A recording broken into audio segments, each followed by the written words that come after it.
राष्ट्रवादी काँग्रेस पक्षाचे उमेदवार असलेले संजय खोडके आपल्या बरोबर आहेत। संजय खोडकेजी, तुम्हाला आनंद किती आहे? तुमची उमेदवारी जाहीर झाली आहे, अत्यंत चुरस होती अशा।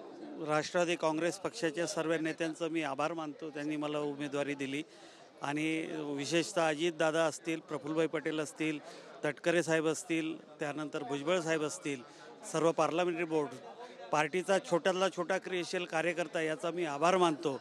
आणि माझा 30 वर्ष 35 वर्ष विधानसभेचं विधान परिषदेचं कामकाज करताना जो अनुभव आहे तो अनुभव निश्चितच पार्टीसाठी आणि विदर्भाच्या विकासासाठी मला देता येईल आणि त्याच्यातून मला या विदर्भाच्या लोकांचा विकास करण्यासाठी एक प्रेरणा मिळालेली आहे। ते मी खूप चांगल्या पद्धतीने पक्षात अनेक लोक होती उमेदवारीसाठी इच्छुक, जिशान सिद्दीकी, उमेश पाटील, संजय दौंड अशा सगळ्या मातब्बर नेत्यांना पिछाट करून तुमच्या नावाची वर्णी लागली आहे।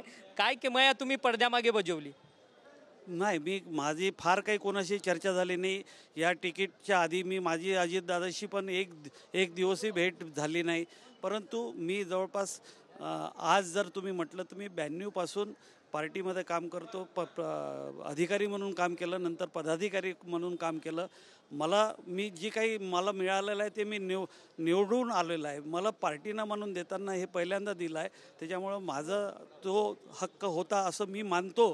परंतु त्याचा तो जो निर्णय घेतला पार्टीनं तो त्यांनी सर्व समंजसपणे घेतला। पुढचे जे काही उमेदवार आहेत त्याच्या संदर्भात तटकरे साहेबांनी आत्ताच सांगितलं की अजून 2 वर्षात पुन्हा MLC येणार आहे, पुन्हा वेगवेगळे पदं येणार आहे, त्याच्यात बाकीच्यांचा विचार करण्यात येईल असं त्यांनी सांगितलं। धन्यवाद, तुम्ही आमच्याशी प्रतिक्रिया दिली। संजय खोडके होते। संजय खोडकेंचं म्हणणं आहे की मला उमेदवारी दिली कारण की गेल्या 1992 पासून मी पक्ष संघटनेमध्ये पक्षाचं काम करतोय, अधिकारी म्हणून काम केलं, कधी पदाधिकारी म्हणून काम केलं, त्यामुळे मी पक्षाचे आभार मानतो। त्यांनी मला ही संधी दिली। आता या संधीचं सोनं जे आहे ते आगामी काळात मी करेन असं मत जे आहे ते संजय खोडके यांनी आपल्याशी बोलताना व्यक्त केलं। व्हिडिओ गणेश राटेसह अक्षय मंकणी, TV9 मराठी, मुंबई।